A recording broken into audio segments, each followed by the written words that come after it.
Question was, what are the jurisdictional facilities? The company would have you believe that the nominal 143 miles of this pipeline has no environmental impact whatsoever. Okay? This 143 mile segment of the pipeline is regulated by the Railroad Commission of Texas. And I use the term regulated very loosely. Okay, there is no actual permit required to site or construct this pipeline in the state of Texas. Okay, so the 143 miles that go from the border all the way back to Coahuila, Texas are called non-jurisdictional facilities. There's a tiny little spot in pink. Can y'all see that big pink circle? No. So there's 1,093 feet of that pipe that they claim is the jurisdictional facility, 1,093 feet. And it affects approximately 2,500 linear feet at the border. That's what they claim is jurisdictional. And they claim that they can build this entire pipeline, and the only thing that needs consideration is that 2,500 feet at the border. That's all that has any environmental, cultural, or socioeconomic impact. So just dwell on that thought for a tiny moment. So the jurisdictional facility is this tiny pink dot down here at the border. Okay? The importance of this, in the usual case, we would only be allowed to comment about that little tiny pink dot at the border. The subtle success is we're now allowed to comment about the whole 143 miles of it. Okay, the jurisdictional and the non-jurisdictional facility. Okay, so another related question that came up was, should I make, if I know about a bunch of things, should I make one comment about all those things, or should I make a unique comment about each individual thing? In most cases, it's going to serve the cause better if you're willing to invest the time to make a comment about each specific thing. So if I knew about 5 things on my land, I would make 5 separate comments instead of one comment with 5 things in it.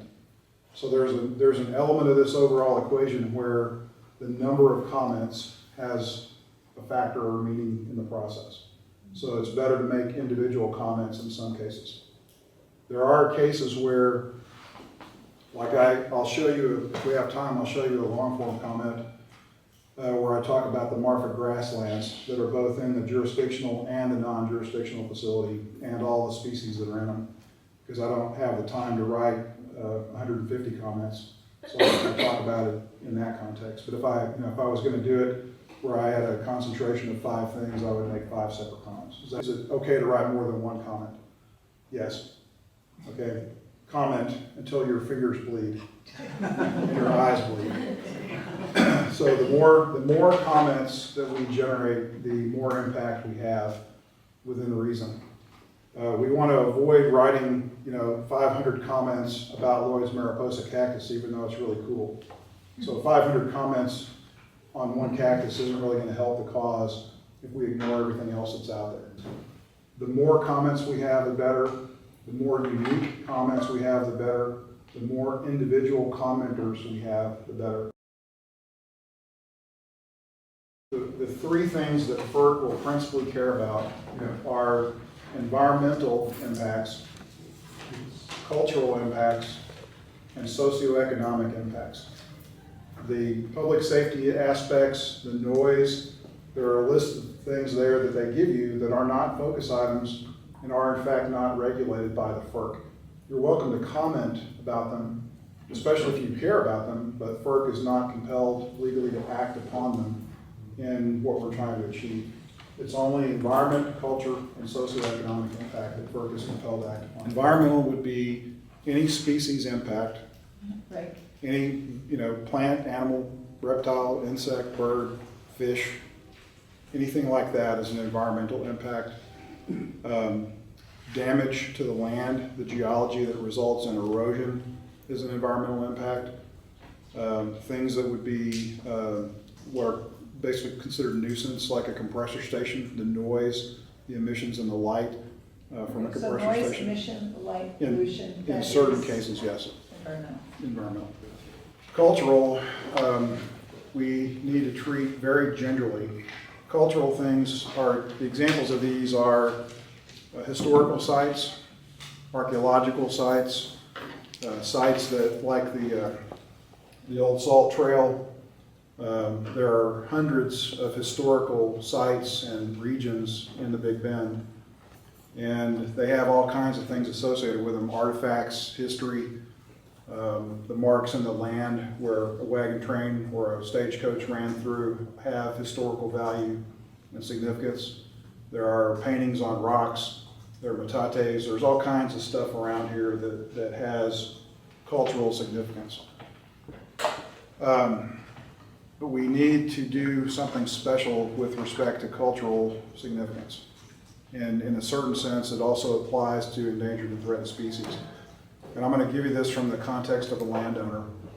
If you are Ms. Spriggs and you are aware of a Paleolithic point site where you found arrowheads or points on your land, you should document it and you should make a comment on it, but you should file it as a privileged comment, which means that the public does not have access to it and the public will not be allowed access to it.